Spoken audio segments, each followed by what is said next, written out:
Graça e paz.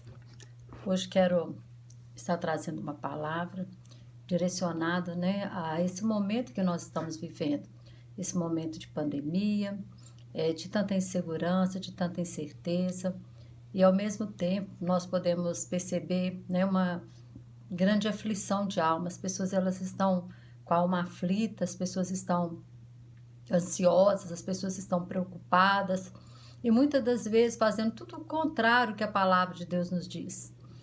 Sabemos que como igreja, a falta do conhecimento da palavra de Deus fala assim que, em Oséias 4:6, meu povo está sendo destruído porque ele falta conhecimento.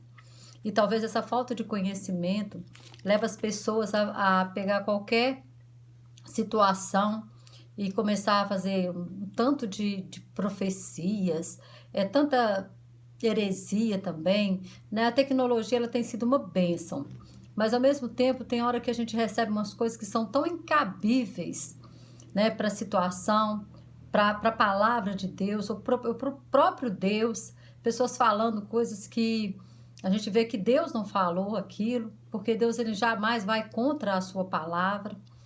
E a igreja do Senhor também, nós temos que saber o nosso papel nesse momento. As pessoas têm que olhar para nós e encontrar em nós um porto seguro. Porque se nós ficarmos temendo diante de uma situação, imagine quando vierem as situações piores. Se nós estamos temendo os que vêm a pé, imagina quando vierem os que vierem a cavalo. Nós sabemos que nós estamos vivendo princípios de dores, que nós estamos vivendo os dias maus, tudo isso. Mas qual que é a nossa postura? Então eu quero falar um pouquinho sobre Deus, como Deus ele guarda a sua igreja, como Deus guarda os seus. A palavra de Deus fala que, eu quero ler um texto que está aqui em Salmo 90, versículo 1 e 2, fala assim: Senhor, Tu tens sido nosso refúgio de geração em geração. Antes que os montes nascessem, ou que Tu formasse a terra, e o mundo mesmo, de eternidade a eternidade, Tu és Deus. Se nós sabemos que Deus, Ele é soberano, Ele é aquele que está no controle de todas as coisas, que nada acontece se não for permissão de Deus, que Deus é que está por trás de tudo aquilo que está acontecendo no mundo, para que se cumpra a palavra dele, para que a igreja, nós estamos num caminho de redenção, porque quando vemos o livro de Apocalipse, nós vemos o que é a vitória da igreja. Lá você vai ver a destruição definitiva do diabo, do falso profeta, do anticristo, e lá você vai ver a vitória de Cristo, da sua igreja. Então, para que chegue esse momento de vitória, só há vitória quando há luta. Só há momentos, de alegrias, de regozijo, de celebração, Muitas das vezes esses momentos eles vêm depois de algum problema que a pessoa passa. E nós sabemos que esse momento ele vai chegar. Porque a mulher, quando ela está grávida, as primeiras dores, ela já começa a se alegrar, mesmo doendo. Eu falo porque eu tenho 2 filhas. Porque ela sabe que está próxima de dar à luz. Está próximo, dela ver aquele nenenzinho ali no seu colo. Então, a mesma coisa, a igreja hoje. A igreja, nós estamos nessas dores, mas sabendo que a nossa redenção, a qualquer momento, Jesus ele pode buscar a sua igreja. E se ele não buscar, a qualquer momento, ele pode me chamar, ele pode te chamar. E nós temos que estar preparados para isso. Mas será qual que é a postura que nós temos tido diante da situação, diante desse problema, diante de tudo que está acontecendo? O Salmo 91 fala assim: aquele que habita no esconderijo do Altíssimo, à sombra do Onipotente descansará, ou desesperará. Tem pessoas que vai ter que usar a palavra desesperará, em vez de descansará. Mas quem é que habita no esconderijo do Altíssimo? Ali tem promessa de livramento de tudo. Livramento de doença, livramento de demônios, livramento de morte, livramento de tudo. Só que esses livramentos, eles são para quem habita. Não é para aquela pessoa que simplesmente pega a Bíblia e abre no Salmo 91 e coloca em cima da estante. Ou para aquele crente nominal. Vamos entender o que é habitar. O que é habitar? E eu quero usar um texto que está lá em Gênesis 35. Vamos lá? Gênesis 35. Deus falando com Jacó. Bem assim, olha. Depois disse Deus a Jacó: levanta-te, sobe a Betel e habita ali. Olha para você ver, tá falando, ó, levanta-te, sobe a Betel e habita ali. Ele não está dizendo visita lá, ele está dizendo habita. E faz ele um altar ao teu Deus que te apareceu quando fugiste da face de Esaú teu irmão. Então disse Jacó à sua família e todos os que com ele estavam. Desculpa. Então disse Jacó à sua família e todos que com ele estavam: tirai os deuses estranhos que há no meio de vós, e purificai-vos, e mudai as vossas vestes. Ah, irmãos, para habitar aonde Deus nos quer, para habitar no esconderijo do Altíssimo, a primeira coisa que tem que ser feita, tem que ser tirado os deuses estranhos. Purificai-vos e mudai as vossas vestes. Ou seja, a primeira coisa que nós temos que fazer para habitar lá é uma purificação da nossa vida. O que é um arrependimento de pecado, arrependimento de verdade. Aqui, quando nós falamos de habitar, nós não estamos falando de uma pessoa que visita, porque visita não tem compromisso, visita não tem responsabilidade, visita não tem o cuidado. Né? Se a visita chega na sua casa, ela não tem que levar a compra para manter a sua casa, ela não tem que pagar a conta de luz ou de água, a visita ela não tem que limpar a sua casa, mas quem mora na casa, quem habita, ele tem responsabilidade, ele tem compromisso, quem habita tem que cuidar da casa, tem que limpar a casa. Então, olha, há muita diferença de habitar. E as pessoas, elas pegam esse salmo como se fosse, sei lá, um patuar, alguma coisa assim, e acha que aquele salmo é para qualquer um, é qualquer um que falar, ah, eu habito no esconderijo do Altíssimo. Habita? Você já fez isso? Você já tirou os deuses estranhos da sua vida? O que pode ser os deuses estranhos hoje? Os deuses estranhos hoje pode ser pode ser o seu comprometimento com o mundo. Pode ser tudo aquilo que você faz e que não agrada ao Senhor. Os deuses estranhos é tudo aquilo que está entre nós e Deus. Em vez de você adorar a Deus, você adora aquilo. Pode ser uma internet, pode ser um filho, pode ser uma casa, pode ser um carro. Aquilo que você idolatra é Deus estranho na sua vida. Até mesmo o dinheiro, os bens materiais. Então o Senhor falou assim, olha, tirai isso. Tirai tudo aquilo que separa você de mim, todos os deuses estranhos, tirai do meio de vós, para que você possa habitar. Antes de habitar, ele tinha que fazer isso. E também, irmãos, fala, mudai as vossas vestes. Mudai as vestes, está falando também de quê? Está falando de nos revestirmos do novo homem, tirar o velho homem, as práticas do velho homem. Como a palavra de Deus fala, aquele que roubava não rouba mais, aquele que mentia não mente mais, aquele que prostituía não prostitui mais. Isso é mudar as vestes, mudar as práticas, mudar as atitudes. Isaías fala assim, lá em Isaías, deixa eu achar aqui. Isaías, deixa eu achar esse texto aqui, espera aí. Fala que o Senhor, né, ele já nos vestiu com vestes de salvação. Então, para nós vestirmos as vestes de salvação, nós temos que estar o quê? Fala assim, olha, regozijar-me-ei muito no Senhor, a minha alma se alegrará no meu Deus, porque me vestiu de vestes de salvação, ou roupas de salvação. Cobriu-me com o manto de justiça, como o noivo se adorna com o turbante sacerdotal, e como a noiva que se enfeita com as suas joias. Ou seja, Deus está preparando a noiva, Deus mesmo preparou. Deus preparou o sacrifício lá do Senhor Jesus Cristo para nos vestir com vestes de salvação. Então o Senhor falou para eles, olha, antes de vocês irem lá habitar, vocês tiram os deuses estranhos, mudai as vossas roupas, não é isso? Que está falando aqui, olha, mudai as vossas roupas, o final do verso 2. E aí o 3 fala assim, e levantemo-nos e subamos a Betel. E ali farei um altar ao Deus que me respondeu no dia da minha angústia e que foi comigo no caminho que tenho andado. Então dera a Jacó todos os deuses estranhos que tinha em suas mãos e os brincos que estavam em suas orelhas.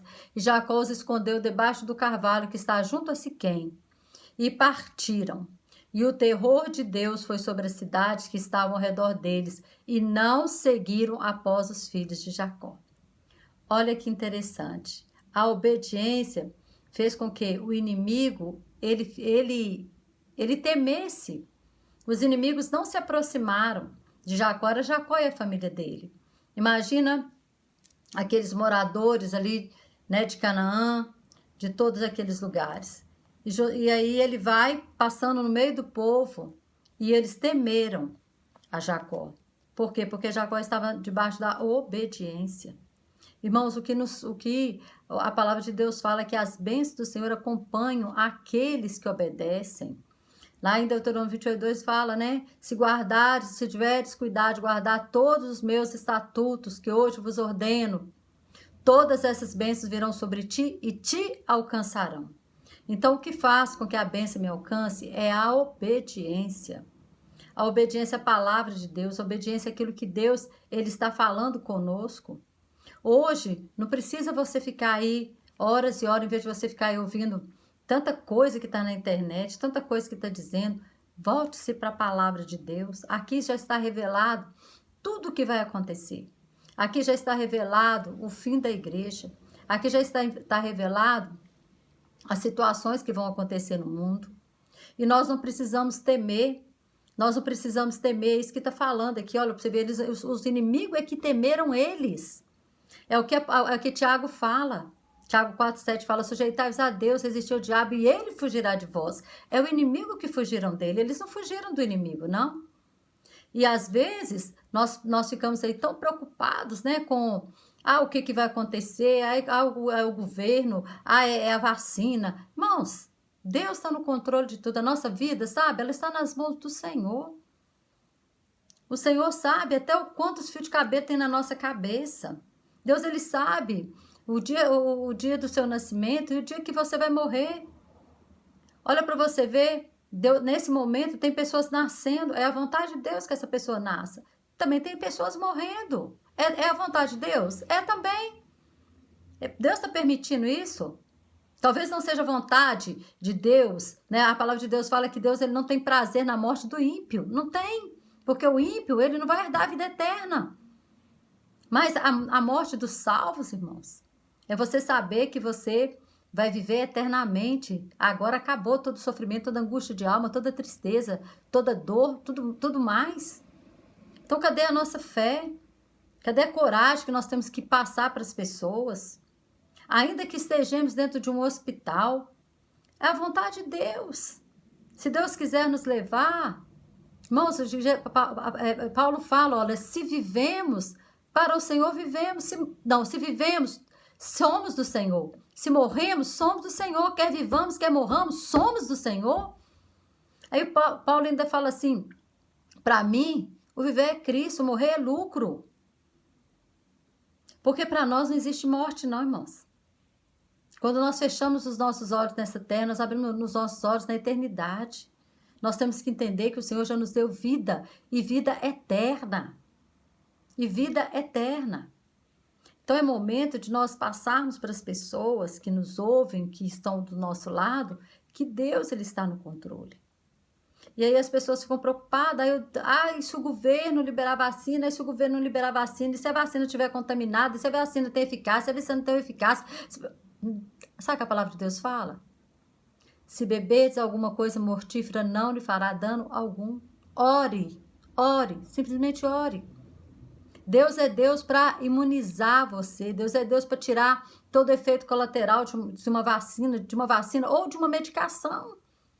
Às vezes a gente toma medicação também, que são todas as medicações que têm efeito colateral. Então a gente tem que estar atento e saber que a nossa vida pertence ao Senhor, que nós já fomos selados com o selo do Espírito Santo, que nós já somos do Senhor. Então ele fala, quer vivamos, quer morramos, somos do Senhor. Oh, glória a Deus, somos do Senhor. E é isso que tem que estar na nossa vida. E ele fala ali, quando chegou, Jacó, ele chega em Betel, o que ele faz? Ele edifica ali um altar. Mas sabe o que é altar? Altar é lugar de morte. Quando se entrava no tabernáculo, a primeira mobília que se via era o altar do holocausto. E a palavra de Deus fala que era oferecido um sacrifício de manhã ou outra tarde. Ali o fogo ardia continuamente sobre o altar. Porque em todo momento estava o quê? Sendo morto, a carne tem que morrer. Aí depois eles passavam pela bacia da purificação, que era a bacia onde eles lavavam suas mãos, para entrar no Santo dos Santos. No santo lugar, desculpa, no santo lugar e depois o Santo dos Santos. Então a primeira coisa, quando você vê o trajeto do tabernáculo, nós vemos o trajeto da nossa vida. A primeira coisa, a nossa carne ela tem que morrer. Depois nós temos que passar pela lavagem da palavra, pela água da palavra que nos lava. Depois, a partir desse momento, depois que a carne morre, o santo lugar era um lugar que já era fechado, não era aberto. O altar do holocausto, a bacia era colocada num lugar aberto, no pátio. Mas quando se entrava no santo lugar, era um lugar fechado. E a única iluminação que havia ali era o Espírito Santo. Era a luz do candelabro. E o candelabro simboliza o Espírito Santo. Então, quando a nossa carne morre, quando nós somos lavados pela palavra, nós passamos a ser direcionados somente pelo Espírito. E ali havia, né, o altar do incenso, a mesa da proposição. E depois tinha o Santo dos Santos, que era o lugar onde só o sumo sacerdote entrava uma vez por ano, que era onde estava a Arca da Aliança, que simboliza a presença de Deus. Mas olha para você ver como que você vê.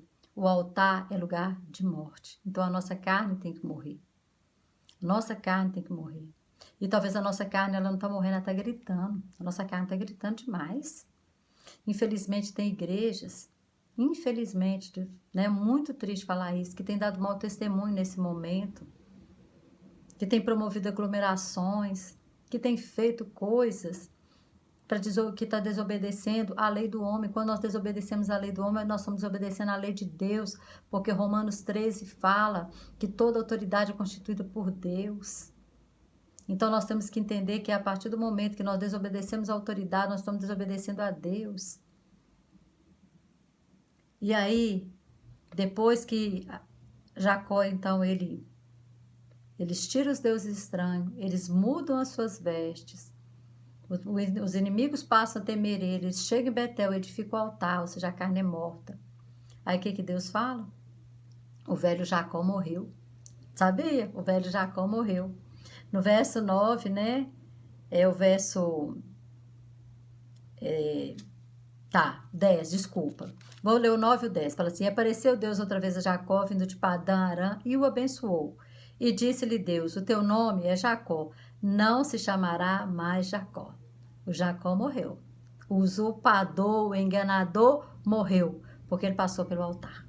Ele passou pela morte do velho homem. E agora nasce o novo homem.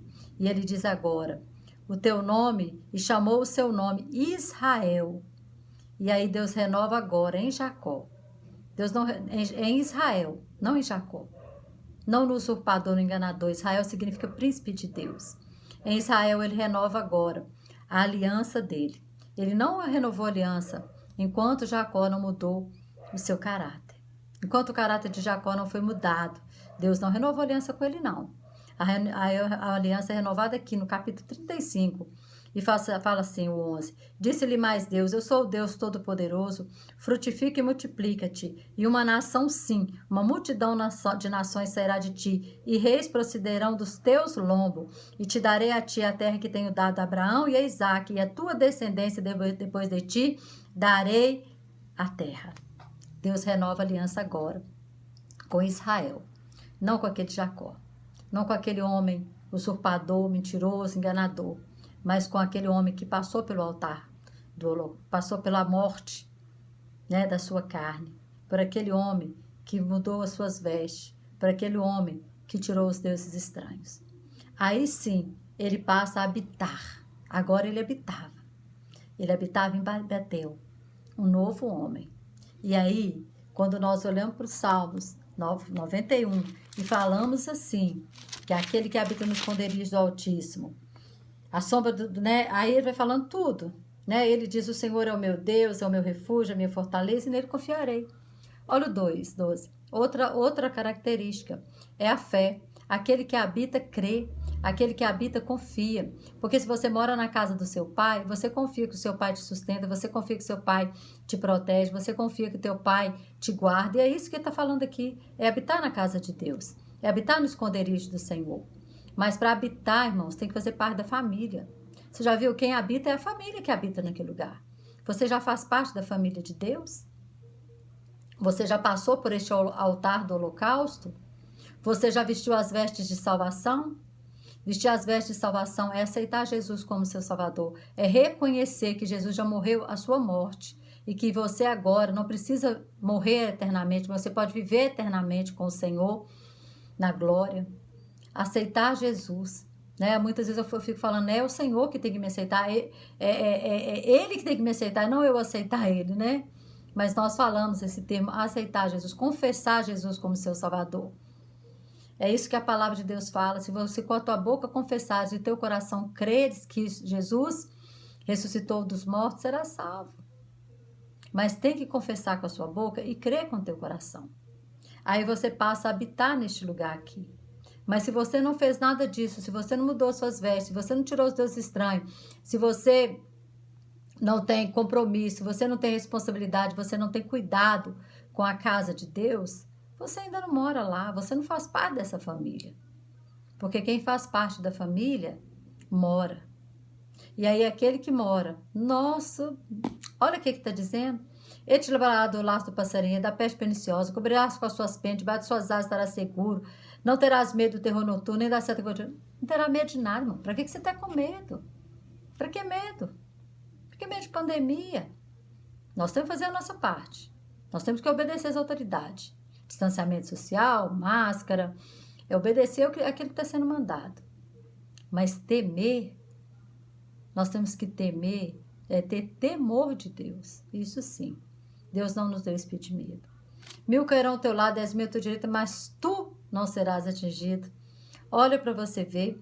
Então, isso aqui está falando que quem habita é quem passou por esse processo. Morte de carne, tirou os deuses estranhos, trocou as suas vestes, aceitou o Senhor como seu Salvador. Então ele passou a fazer parte da família de Deus. Ele foi registrado lá no livro da vida. Ele nasceu de novo. Ele nasceu agora, né? Nós precisamos nascer da água e do Espírito. Ele nasceu, o Espírito Santo veio habitar no teu espírito.